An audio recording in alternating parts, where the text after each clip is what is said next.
اگر آپ کو میری یہ ویڈیو پسند آئے تو like, comment and share, subscribe کرنا مت بھولیے۔ السلام علیکم دوستوں، جیسا کہ آپ سب لوگ جانتے ہیں ہم پڑھ رہے ہیں سیرت النبی صلی اللہ علیہ وآلہ وسلم۔ لیکن شروع کرنے سے پہلے میری آپ سب سے گزارش ہے کہ ایک دفعہ نبی کریم صلی اللہ علیہ وآلہ وسلم پر درود شریف بھیج دیں، اور اس کے بعد جہاں بھی نبی کریم صلی اللہ علیہ وآلہ وسلم کا نام مبارک آئے اس کے ساتھ درود شریف ضرور پڑھیں۔ اور اگر آپ درود شریف نہیں پڑھ سکتے تو کم از کم صلی اللہ علیہ وآلہ وسلم ضرور پڑھیں۔ تو چلیں شروع کرتے ہیں۔ اس کا باب نمبر 12 ہے، جس کا نام ہے نستوراہ کی ملاقات۔ حضور اکرم صلی اللہ علیہ وآلہ وسلم نے اس عہد یعنی حلف الفضول کو بہت پسند فرمایا۔ آپ فرماتے تھے، میں اس عہد نامے میں شریک تھا۔ یہ عہد نامہ بنو جدان کے مکان میں ہوا تھا۔ اگر کوئی مجھ سے کہے کہ اس عہد نامے سے دستبردار ہو جائیں اور اس کے بدلے میں 100 اونٹ لے لیں تو میں نہیں لوں گا۔ اس عہد نامے کے نام پر اگر کوئی آج بھی مجھے آواز دے تو میں کہوں گا میں حاضر ہوں۔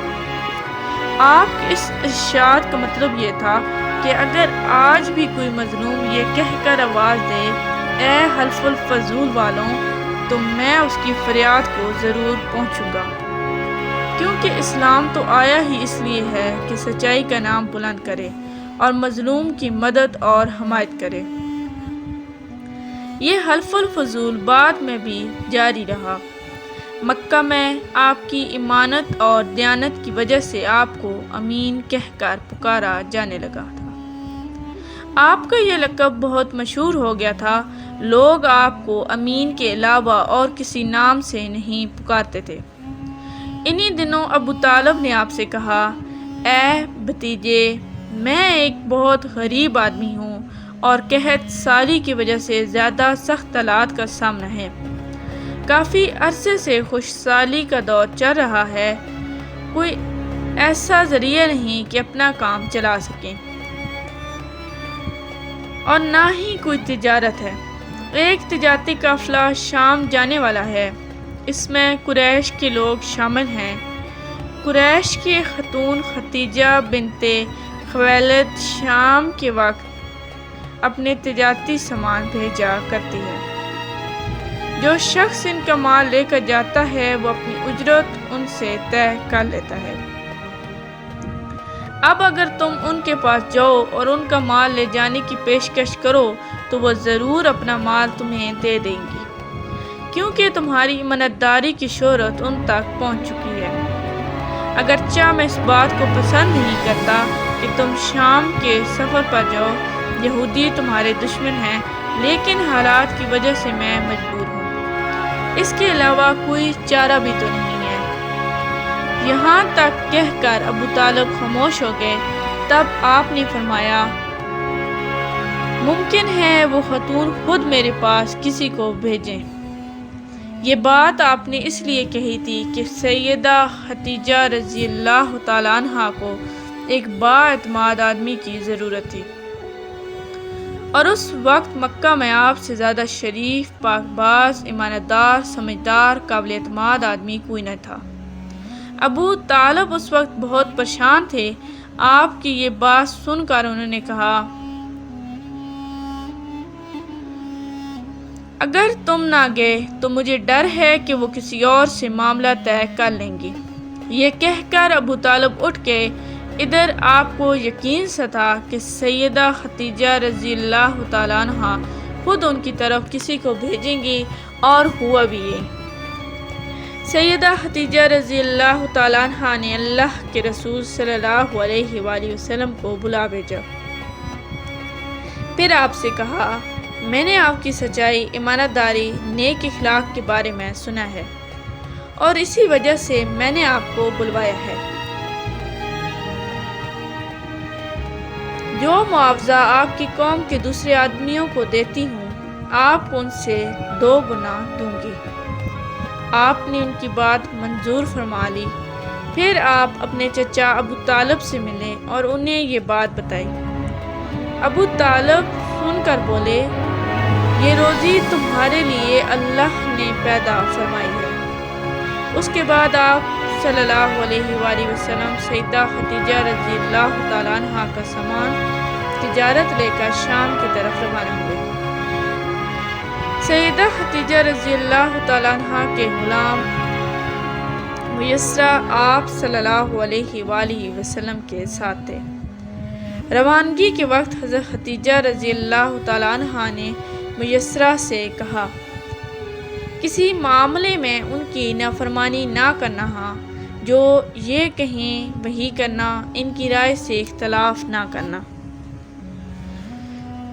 آپ صلی اللہ علیہ وآلہ وسلم کے سب چچاؤں نے قافلے والوں سے آپ کی خبرگیری رکھنے کی درخواست کی۔ اس کی وجہ یہ بھی تھی کہ ذمہ داری کے لحاظ سے یہ آپ صلی اللہ علیہ وآلہ وسلم کا پہلا تجارتی سفر تھا۔ گویا آپ صلی اللہ علیہ وآلہ وسلم اس کام میں بالکل نئے تھے۔ ادھر آپ روانہ ہوئے، ادھر آپ صلی اللہ علیہ وآلہ وسلم کو معجزہ شروع ہو گیا۔ ایک بدلی نے آپ صلی اللہ علیہ وآلہ وسلم کے اوپر سایہ کر لیا۔ آپ صلی اللہ علیہ وآلہ وسلم کے ساتھ ساتھ چلنے لگی۔ جب آپ صلی اللہ علیہ وآلہ وسلم شام پہنچے تو بصری شہر کے بازار میں ایک درخت کے سائے میں اترے۔ یہ درخت ایک عیسائی راہب نستوار کا خانقاہ کے سامنے تھا۔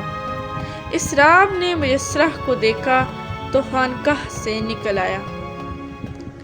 اس وقت اس نے آپ صلی اللہ علیہ وآلہ وسلم کو دیکھا۔ آپ صلی اللہ علیہ وسلم درخت کے نیچے ٹھہرے ہوئے تھے۔ اس نے میسرہ سے پوچھا یہ شخص کون ہے جو اس درخت کے نیچے موجود ہے؟ میسرہ نے کہا یہ ایک قریشی شخص ہے، حرم والوں میں سے ہے۔ یہ سن کر راہب نے کہا اس درخت کے نیچے نبی کے سوا کبھی کوئی آدمی نہیں بیٹھا۔ مطلب یہ تھا کہ اس درخت کے نیچے آج تک کوئی شخص نہیں بیٹھا۔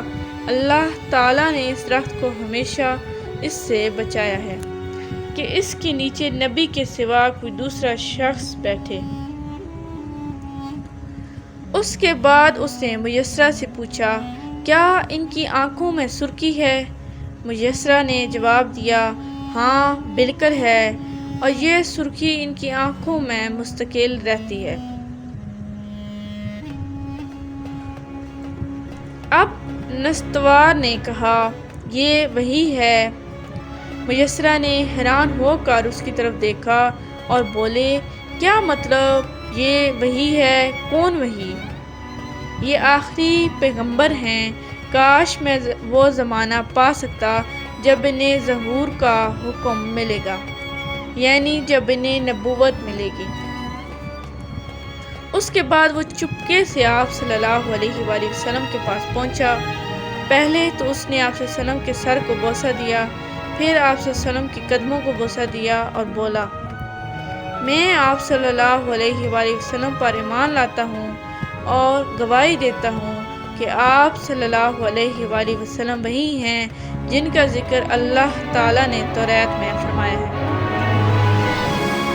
اس کے بعد نستوار نے کہا اے محمد صلی اللہ علیہ وسلم، میں نے آپ صلی اللہ علیہ وسلم میں وہ تمام نشانیاں دیکھ لی ہیں جو پرانی کتابوں میں آپ صلی اللہ علیہ وسلم کی نبوت کی علامتوں کی طور پر درج ہیں۔ صرف ایک نشانی باقی ہے، اس لیے آپ صلی اللہ علیہ وسلم ذرا اپنے کندھے سے کپڑا ہٹائیں۔ آپ صلی اللہ علیہ وآلہ وسلم نے اپنے شانہ مبارک سے کپڑا ہٹا دیا۔ تب نستوار نے وہاں مہر نبوت کو جگمگاتے دیکھا۔ وہ فوراً مہر نبوت کو چومنے کے لیے جھک گیا، پھر بولا میں گواہی دیتا ہوں کہ اللہ تعالیٰ کے سوا کوئی عبادت کے لائق نہیں۔ میں گواہی دیتا ہوں کہ آپ صلی اللہ علیہ وآلہ وسلم اللہ تعالیٰ کے پیغمبر ہیں۔ آپ صلی اللہ علیہ وآلہ وسلم کے بارے میں حضرت عیسیٰ ابن مریم علیہ السلام نے خوشخبری دی تھی اور انہوں نے کہا تھا میرے بعد اس درخت کے نیچے کوئی نہیں بیٹھے گا سوائے اس پیغمبر کے جو امی یعنی ان پڑھ، ہاشمی، عربی اور مکی یعنی مکہ کے رہنے والا ہوں گے۔ قیامت میں عوض کیسر اور شفاعت والے ہوں گے۔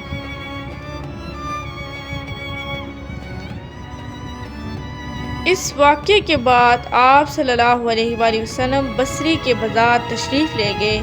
وہاں آپ صلی اللہ علیہ وآلہ وسلم نے مال فروخت کیا جو ساتھ لائے تھے اور کچھ چیزیں خریدیں۔ اس خرید و فروخت کے دوران ایک شخص نے آپ صلی اللہ علیہ وسلم سے کچھ جھگڑا کیا اور بولا، لات اور عزی کی قسم کھاؤ۔ آپ صلی اللہ علیہ وآلہ وسلم نے فرمایا، میں نے ان بتوں کے نام پر کبھی قسم نہیں کھائی۔ آپ صلی اللہ علیہ وآلہ وسلم کا یہ جملہ سن کر وہ شخص چونک اٹھا۔ اب تک کے لیے اتنا ہی، ملتے ہیں اگلے باب میں۔ تب تک کے لیے اللہ حافظ۔ Please like, subscribe and share our channel and press the bell icon for more videos.